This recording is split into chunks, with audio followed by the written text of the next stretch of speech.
morning, Stanton, and welcome to another mini tutorial. This one is all about the velocity indicator, and I'm going to try to keep this one under 5 minutes, so strap on your helmet, get into your pilot seat, because here we go.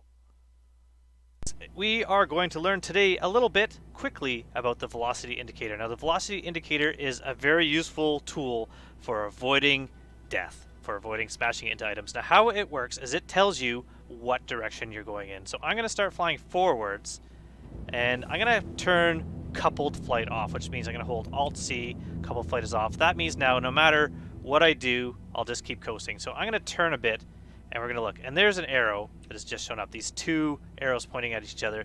That is the direction of travel. And you can see all these asteroids that I'm heading towards. Now, if I aim entirely backwards,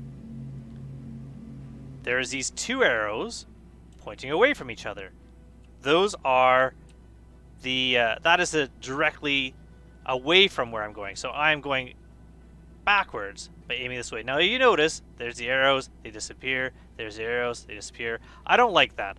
I like to know exactly where I'm going at all time, what direction I'm traveling. And this is not really useful because right when I'm aiming at it, it disappears. Now this is something that used to not happen, and now it does. And this is the default, that they disappear, so you can't see exactly where you're going. Now right now you can see I'm fine. I'm just kind of coasting away. So I'm going to actually hit Escape Options, and then we're going to scroll down with our mouse wheel until we see Pilot. There it is, Pilot Velocity Indicator. Now you can turn it off if you want. It could always be off. Fading is the default. I'm going to put Always On. Hit Escape again. Now when I aim at it, there it is. It stays. It's always there. And this is super useful because if I'm mining and I'm wanting to like travel some good distance fast, I'm gonna move up, and you can see that it's kind of aiming towards where I'm going. But if I stop and I'm coasting, right now I know I'm not going to hit that asteroid. Now if I aim this way a bit and I stop and now I'm coasting away, you can see I'm aiming right for that asteroid. Now if I can't stop in time, I'm going to hit that asteroid. So always fly with your velocity indicator just to the side of what you're aiming for. That way, if you're going too fast, I'm going to hit Alt-C again to slow down. But you notice I don't slow down right away. My speed, you can see right here, slowly coming down. Even if I air brake, I might not be able to stop in time before I hit something. But by always aiming just to the side of it, you're going to avoid hitting it. So that is the usefulness of the velocity indicator. It just helps you know exactly where you're going to end up if you just keep going in the same direction, if you just keep going straight. And I love the fact that it doesn't fade anymore by turning it to always on. This is also useful for coming into a station, so I'm really near to a faithful dream at the moment. I can aim towards roughly where the landing pads are, but again, aim just to the side of it. That way, when I'm coming in for a landing, I'll put some video up here. I think I have some of Everest Harbor of me just coming in there.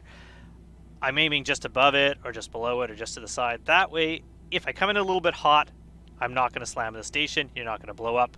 Maybe get a crime stat. I don't know if ramming the station gets you a crime stat. I can't recall because I use the velocity indicator and I don't hit the station. Very useful.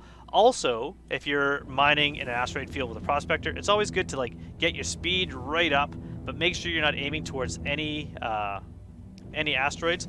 Hit Alt-C, coast for a while, just to move, just to cover some distance without using any fuel, and you're perfectly safe because you know where you're aiming. Now if an asteroid pops up like that one just popped up right there, you could always just hit A or D, and you can kind of adjust your angle a bit so that you're going to avoid the asteroids. You can rotate a bit and I'm using D here, and I'm just kind of aiming my trajectory with minimal fuel. And because I'm coasting at 518 meters a second, I'm actually using my fuel scoops and slowly sucking hydrogen in and filling it up.